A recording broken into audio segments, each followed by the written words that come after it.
Salut tout le monde, j'espère que vous allez bien. Bienvenue à cette nouvelle petite vidéo consacrée à RxJS. Ce sera l'avant-dernier épisode de la série sur RxJS parce qu'on a déjà abordé pas mal de choses et aujourd'hui on va s'attaquer à une notion assez importante qui est la notion de subject. Alors dans RxJS, la classe subject c'est une classe un peu particulière qui hérite à la fois de la classe observable et de la classe observer. Ou pour le dire d'une manière un peu plus simple, le subject, c'est un objet qui, parce qu'il est un observable, représente une séquence de données, d'éléments poussés les uns derrière les autres, et sur laquelle vous allez pouvoir faire un subscribe pour récupérer et réagir aux différents éléments de cette séquence. Et parce que c'est un observeur, vous allez pouvoir pousser de nouveaux éléments dans cette séquence de données, depuis l'extérieur. Pour le mettre en pratique, c'est très simple. Pour créer un nouveau subject, il suffit de faire let subject égale new rx.subject avec les parenthèses, ce qui a pour effet d'instancier un nouveau subject. Et à la suite de ça, on peut faire subject.subscribe. Et dans le subscribe, comme d'habitude, vous pouvez mettre une fonction et cette fonction sera exécutée pour chaque élément de la séquence. Ici, un simple console log. Donc jusqu'à présent, le subject se comporte comme un observable, tout ce qui est de plus classique. Mais là où ça change, c'est que maintenant, je peux faire subject.next 42. Ce qui a pour effet de déposer l'élément 42 au sein de ma séquence. Et si j'actualise, alors pourquoi undefined? Pourquoi est-ce que c'est undefined? Ça c'est une très bonne question. Pourquoi est-ce que c'est... Voilà. Alors je sais pas trop ce qui s'est passé, mais après réactualisation, ça fonctionne correctement. Donc qu'est-ce qui se passe ici? Le subject c'est donc un observable, donc je peux faire subscribe et exécuter des callbacks pour chaque élément de la séquence. Mais ce qui change par rapport à d'habitude, c'est que maintenant, je peux appeler .next, qui, souvenez-vous, est une méthode qui n'est présente que sur les observeurs, pour déposer dans ma séquence d'éléments un nouvel élément, depuis n'importe quel endroit du code. Je peux aussi faire quelque chose comme setTimeout, et puis ici je vais exécuter une fonction, et je vais faire un subject.next de salut et je vais mettre un timeout de 2 secondes. Ce qui aura pour effet de déposer l'élément salut dans mon observable après 2 secondes. Et ceci n'est possible que parce que je peux accéder à la méthode next qui est une méthode des observeurs. En pratique, les subjects ont pas mal d'utilités, et une de ces utilités, ça va être de servir de proxy, c'est-à-dire d'intermédiaire entre un observable et ses différents observeurs. Alors pour illustrer ce concept, je vais créer un nouvel observable en faisant donc let source égale rx.intervalle, non pardon, rx.observable.intervalle de 1000 millisecondes. Ce qui aura pour effet, souvenez-vous, de créer un observable qui va déposer de nouveaux éléments dans la séquence toutes les secondes. Donc là j'ai créé une source.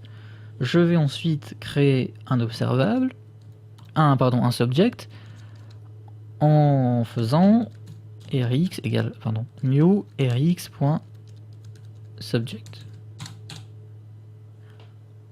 Ensuite, je peux faire un subscribe de ce subject vers ma source en faisant source.subscribe et en passant en paramètre mon subject. Je peux faire ça parce que comme le subject est un observeur, ça fonctionne correctement. Et ce que j'ai fait ici, c'est que chaque nouvel élément de ma source sera automatiquement transféré vers mon subject. Et ensuite, je peux faire un subject .subscribe et faire ici une fonction qui fera un console log de v. Et si j'actualise, ça affiche 0, 1, 2, 3 toutes les secondes dans la console. Ce qui s'est passé ici, c'est que j'ai donc ma source qui émet des nombres toutes les secondes.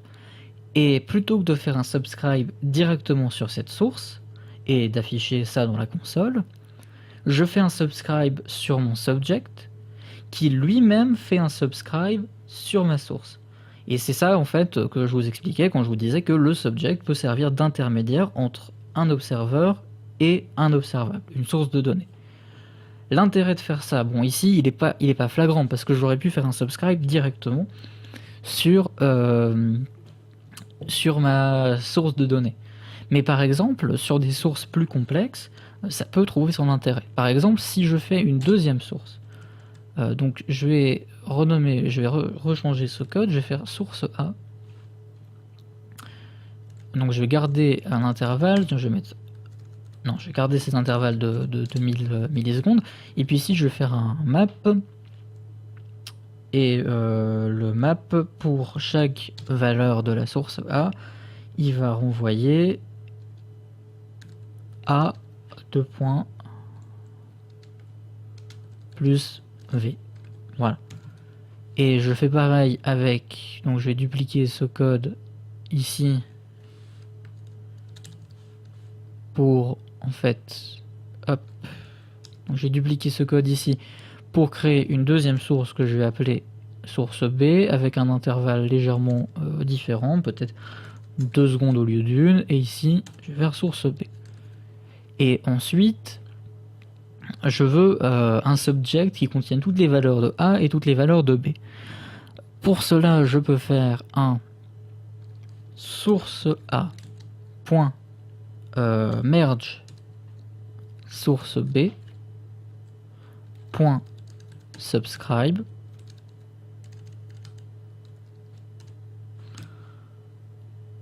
subject. Et ensuite, quand j'actualise, qu'est-ce qui se passe? J'ai fait une bêtise parce que ici j'ai mis une majuscule et pas là, et du coup forcément il n'y a rien qui marche. Et qu'est-ce que j'ai fait qui allait pas encore? Oups.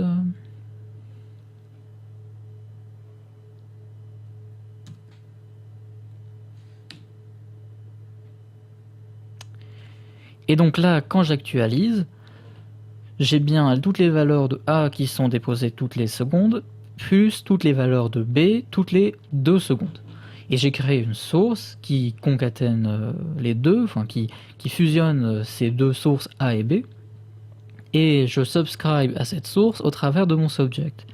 L'intérêt, c'est que maintenant, si je veux plusieurs observeurs qui vont tous réagir à ces deux sources, j'aurai pas à chaque fois à refaire le source A.merge, source B.subscribe. C'est-à-dire que mon subject, il faut le voir comme...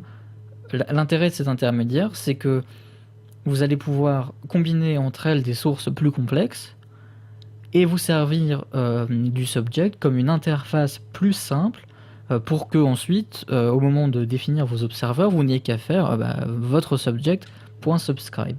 Et c'est exactement ce qu'on a fait ici, c'est-à-dire qu'on a deux sources, on a une source de données relativement complexe composée de deux sources en réalité, mais l'observeur, lui, il n'a pas à savoir tout ça. Tout ce qu'il a à savoir, c'est que il y a un subject et on fait un subscribe dessus, et ce subject, lui, va faire office d'interface et va retransmettre directement toutes les valeurs qui nous intéressent. Donc ça, c'est l'intérêt du subject quand il est utilisé en tant qu'intermédiaire entre l'observable et les observeurs.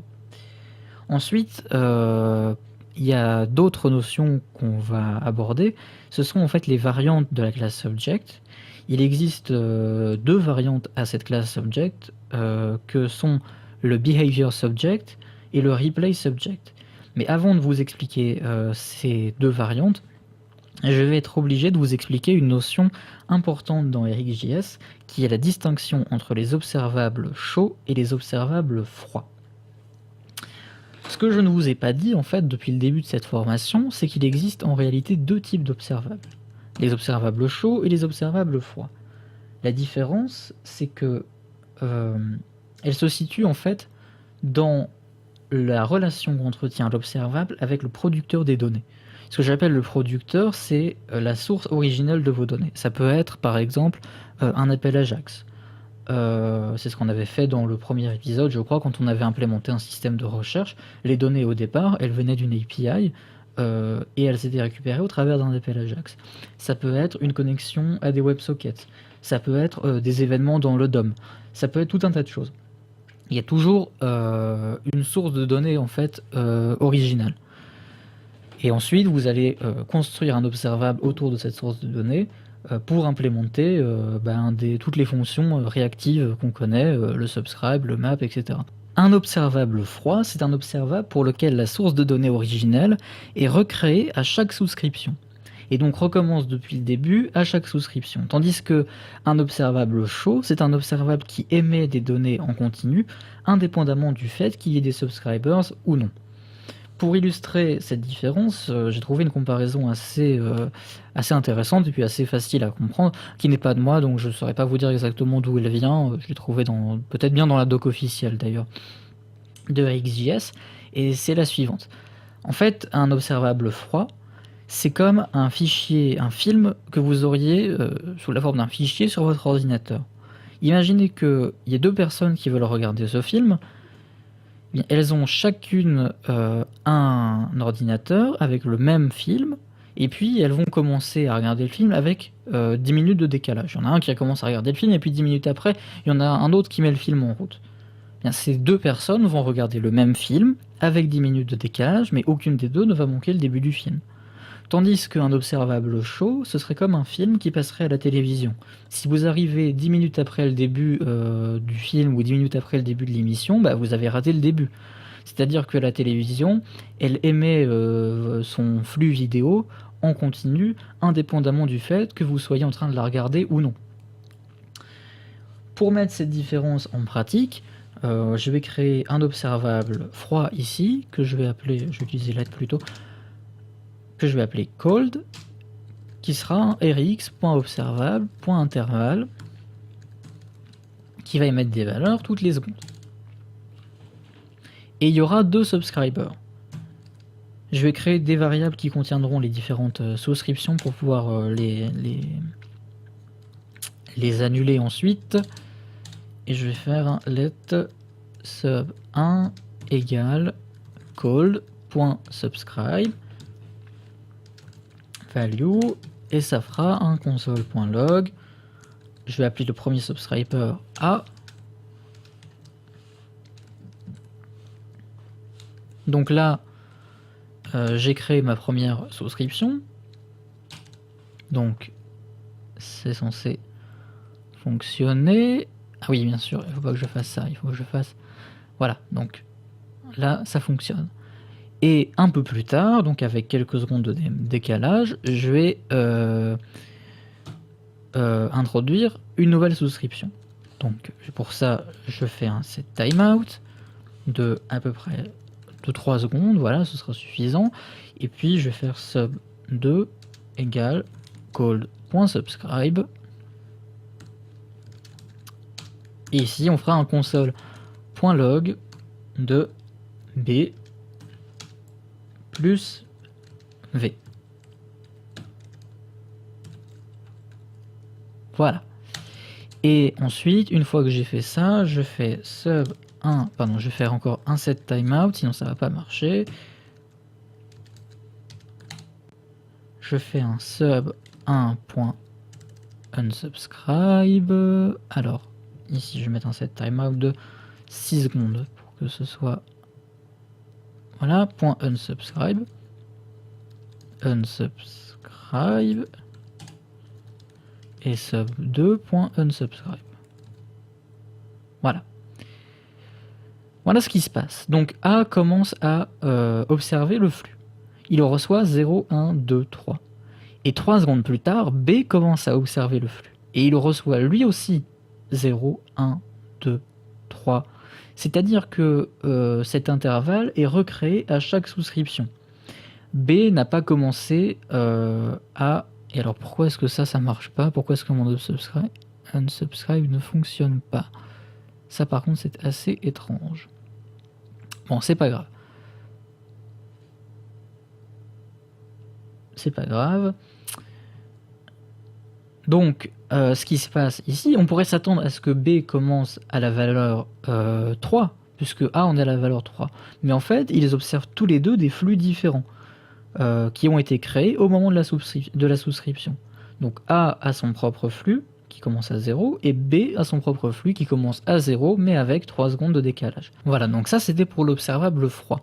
Maintenant, si je veux transformer cet observable en observable chaud, déjà je vais le renommer, donc je renomme cold en hot, ici, ici,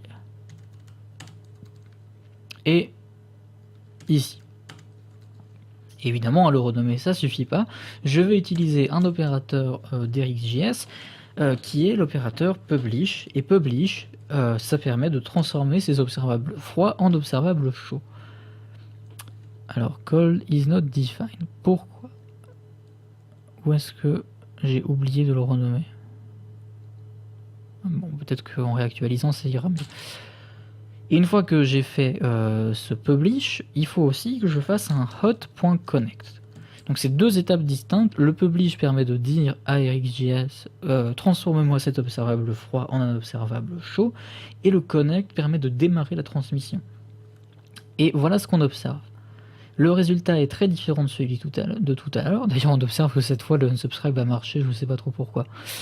Bon, peut-être que l'actualisation s'était mal passée. En tout cas, ce qu'on observe, c'est que A reçoit les valeurs 0, 1, 2, et quand B arrive, il commence directement par la valeur 3, et que ensuite, B va recevoir 3, A reçoit 4 et B aussi, et à chaque fois, A et B reçoivent les mêmes valeurs. C'est-à-dire qu'avant, A et B avaient leur propre flux indépendant. Maintenant, comme il s'agit d'un observable chaud, les observeurs A et B observent le même flux de données. Et comme c'est le même flux, c'est normal qu'ils reçoivent les mêmes valeurs. Donc avant, c'était comme un film que chacun regardait de son côté, et maintenant, ce sont deux observateurs qui regardent le même flux à la télévision, par exemple. Et pourquoi je vous ai raconté tout ça? Parce que cette distinction entre observable chaud et observable froid, elle est importante, et elle est surtout importante pour comprendre les classes qu'on va aborder maintenant, que sont le replay subject et le behavior subject. Donc, on va garder ici l'observable chaud, donc qui fonctionne. On va créer un subject. Mais on va pas créer un subject comme tout à l'heure, on va créer un replay subject. Donc c'est comme tout à l'heure, new rx. Et là, on va aller chercher replay subject. Et replay subject va prendre en paramètre un nombre. Et ce nombre, ce sera, ici je vais mettre 3. Ensuite, comme tout à l'heure, on va faire un hot.subscribe et lui passer en paramètre notre subject. Et comme tout à l'heure, on va faire deux souscriptions distinctes. On va faire une première souscription, pardon. Et d'ailleurs, j'aurais pas dû enlever. Je vais faire un let sub 1 comme tout à l'heure et let sub 2. Sub 2 comme tout à l'heure. Et ensuite, je vais faire un sub 1 égale subject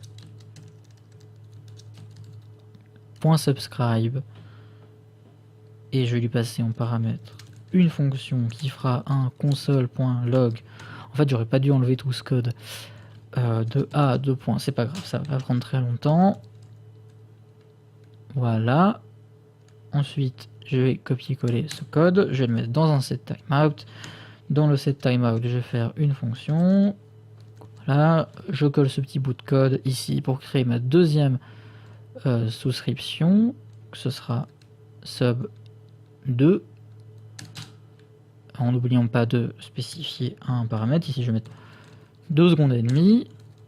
Et j'oublie pas de faire un petit nettoyage de tout ça en faisant sub1.unsubscribe, sub2.unsubscribe, et je fais ça au bout de 6 secondes.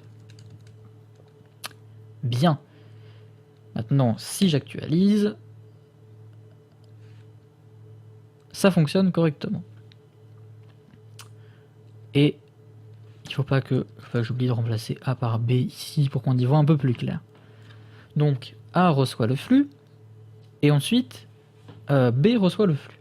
Et si on s'arrête un peu sur ce qui se passe, vous voyez que A reçoit le flux à partir de 0, et ensuite B reçoit le flux à partir de 0 aussi. Et ensuite B reçoit 1, 2, 3, etc. Tandis que A va recevoir 1, 2, 3, 4, etc. Alors que c'est bizarre parce qu'on avait dit tout à l'heure que notre observable c'était un observable chaud et que donc par conséquent les deux observateurs devraient recevoir le même flux. Et en fait c'est là que le replay subject est intéressant. Le replay subject, comme son nom l'indique un petit peu, c'est un subject qui est capable de garder en mémoire les X derniers éléments de sa séquence de données. Et quand je dis les X derniers éléments, en fait ça équivaut aux paramètres ici. C'est-à-dire que le replay subject a gardé en mémoire les 3 derniers éléments. Donc, quand A a fait sa souscription, ou plutôt quand on a fait le connect ici, l'observable hot a commencé à émettre des valeurs. Le subject, lui, a fait un subscribe de cet observable hot. Il a donc reçu des valeurs 0, 1, 2.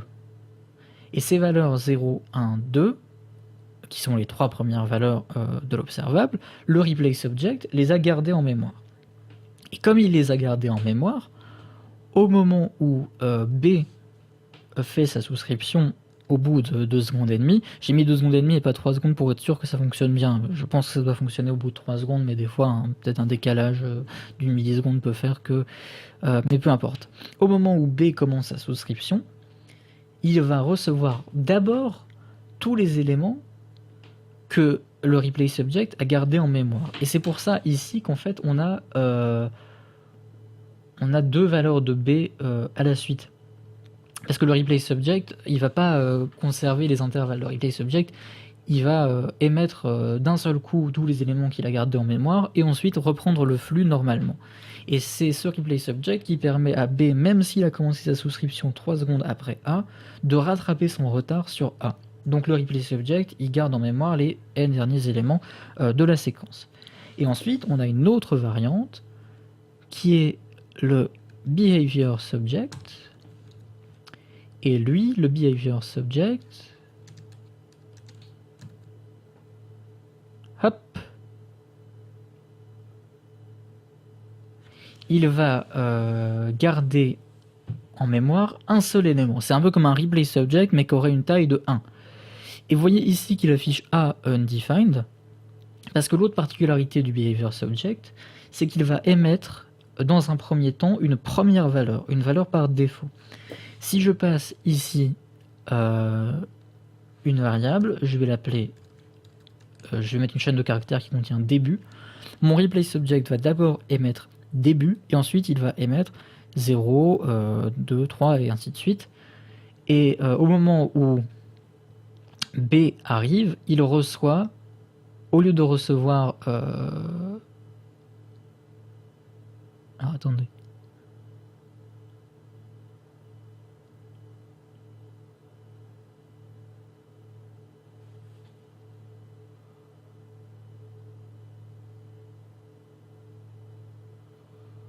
Et en fait, au moment où B fait sa souscription, il va recevoir le dernier élément qui avait été émis par l'observable hot. Ce dernier élément, c'est 1.